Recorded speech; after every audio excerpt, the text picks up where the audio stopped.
नमस्कार, मैं ममता चौधरी, प्रवक्ता कंप्यूटर साइंस, राजकीय पॉलिटेक्निक महाविद्यालय। आज हम पिछली क्लास का टॉपिक आगे कंटिन्यू करेंगे, फंक्शन इन सी। पिछले वीडियो में हमने देखा कि यूज़र डिफाइंड फंक्शन और लाइब्रेरी फंक्शंस में क्या डिफरेंस है, यूज़र डिफाइंड फंक्शन को कैसे डिक्लेयर किया जाता है, कैसे उसको डिफ़ाइन किया जाता है और फिर कैसे उसको कॉल किया जाता है।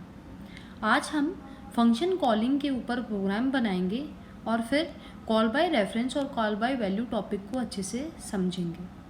अब ये छोटा सा सिंपल प्रोग्राम है, इसके अंदर हमने मैक्सिमम का प्रोग्राम बनाया है, जो दो इंटीजर नंबर्स के में से कौन सा नंबर मैक्सिमम है वो वैल्यू रिटर्न करता है फंक्शन के थ्रू। और ये प्रोग्राम एग्जाम में बहुत बार पूछा गया है।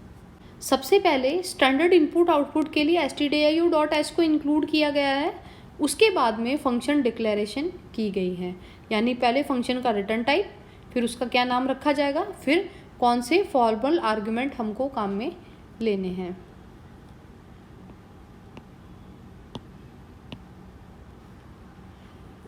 फिर स्टार्ट होता है हमारा मेन फंक्शन। मेन फंक्शन में दो लोकल वेरिएबल लिए गए हैं, a और b, और एक RET। अब फंक्शन यहाँ पे फंक्शन को कॉल किया गया है, फंक्शन का नाम और एक्चुअल पैरामीटर। और जब फंक्शन कॉल हो जाएगा तो हमारा कर्सर पहुँच जाएगा इस जगह। ये है डेफिनेशन फंक्शन की। यहाँ पे भी रिटर्न टाइप पहले, फिर फंक्शन का नाम, फिर आर्ग्यूमेंट्स, उसके बाद में लोकल वेरिएबल एक डिक्लेयर किया गया है इंटीजर, और दोनों नंबर को कंपेयर करके रिटर्न रिजल्ट किया गया है।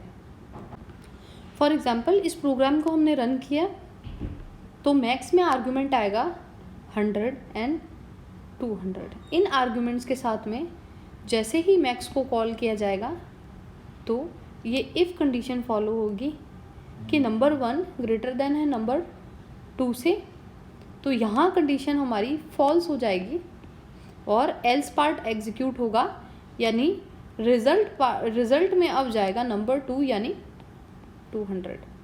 रिटर्न रिजल्ट के बाद में ये कंट्रोल भी वापस मेन प्रोग्राम में आ जाएगा और इस जगह पे वैल्यू आ जाएगी, और अब हमारी वैल्यू हो जाएगी 200, तो RET में वैल्यू चली जाएगी 200। फिर नेक्स्ट स्टेटमेंट एग्जीक्यूट होगा printf, जिसमें RET की वैल्यू प्रिंट हो जाएगी, तो हमारे प्रोग्राम का रिजल्ट आएगा मैक्स वैल्यू इज :200। अब बात आती है कॉल टाइप एंड डिस्क्रिप्शन। इसको समझने से पहले हमको फॉर्मल पैरामीटर और एक्चुअल पैरामीटर के कॉन्सेप्ट को समझना होगा। जब फंक्शन को डिक्लेयर किया जाता है और उसकी डेफिनेशन दी जाती है, तो डेफिनेशन और डिक्लेरेशन के टाइम पर जो पैरामीटर्स यूज़ में लिए जाते हैं उनको फॉर्मल पैरामीटर कहा जाता है, यानी हमने एक नाम वहाँ पे रखा है फॉर्मली।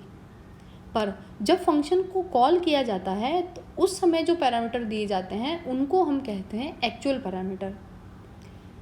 तो कॉलिंग दो तरीके से हो सकती है, call by value and call by reference.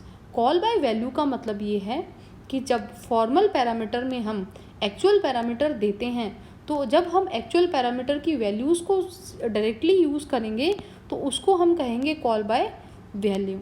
But जब हम एक्चुअल पैरामीटर की वैल्यूज़ को ना यूज़ करके उनके एड्रेसेस को एज अ रेफरेंस देंगे तो उसको हम कहते हैं कॉल बाय रेफरेंस कॉल करना।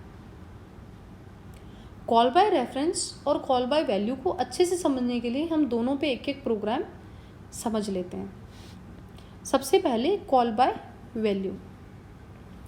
ये हमने एक सिंपल सा प्रोग्राम बनाया है स्वैप, जो कि दो इंटीजर वैल्यूज़ को आपस में चेंज करता है।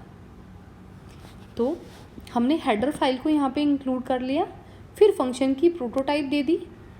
हमारे फंक्शन की जो रिटर्न टाइप है वो है void, यानी फंक्शन कुछ भी रिटर्न नहीं करेगा। फंक्शन का नाम है swapx और ये दो फॉर्मल पैरामीटर्स हैं इसके। इंटीजर x और इंटीजर y। उसके बाद में स्टार्ट होता है मेन फंक्शन।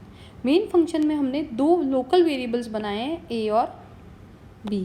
अब हमने फंक्शन स्वैप x को यहाँ पे हमने उसको कॉल किया है और उसको a और b as a actual parameter भेजे हैं, यानी हमने a और b की वैल्यूज़ को यहाँ पे यूज़ में लिया है।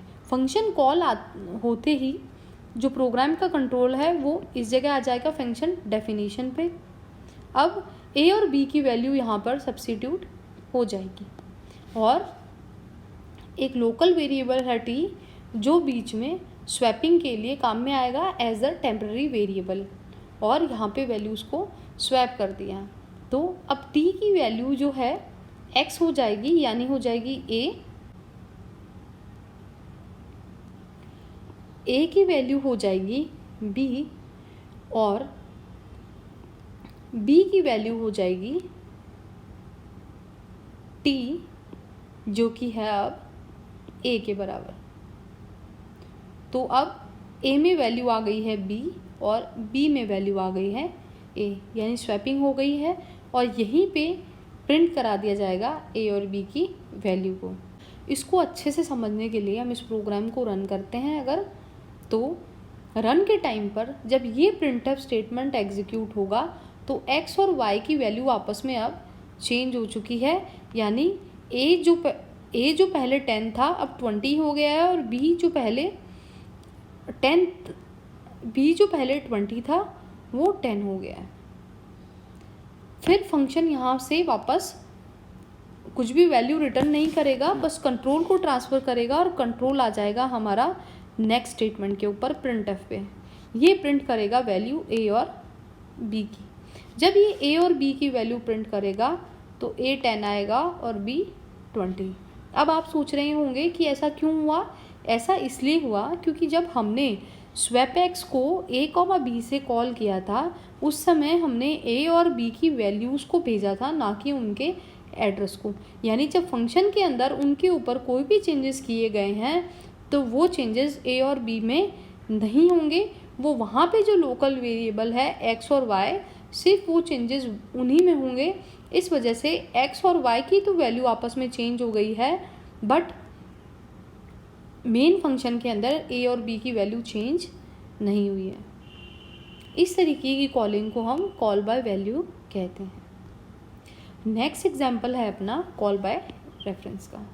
ये वही स्वैप का सेम प्रोग्राम है, बट अब की बार हम यहाँ पे जब फंक्शन को कॉल कर रहे हैं उस टाइम पर डायरेक्टली a और b की वैल्यू भेजने की बजाय हम a और b का एड्रेस भेज रहे हैं। ये जो m% है ये एड्रेस ऑफ ऑपरेटर होता है, तो a और b के एड्रेस को हम एज अ रेफरेंस प्रोग्राम में भेज रहे हैं। यहाँ पे हम ने जो आगे ये स्टार लगाया है ये होता है पॉइंटर। आगे के चैप्टर्स में हम पॉइंटर को समझेंगे। पॉइंटर का मतलब ये होता है कि एड्रेस को होल्ड करने वाला वेरिएबल। तो यहाँ पे हमने वेरिएबल्स को डायरेक्टली वेरिएबल्स की वैल्यूज़ को स्वैप करने की बजाय उनके एड्रेसेस को चेंज कर दिया गया है।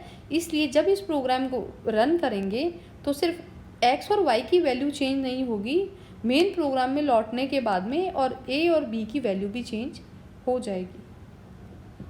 उम्मीद करती हूँ आज हमने जो एक सिंपल सा प्रोग्राम बनाया है मैक्सिमम फाइंड आउट करने का फंक्शन के थ्रू, वो आपको अच्छे से समझ में आया होगा।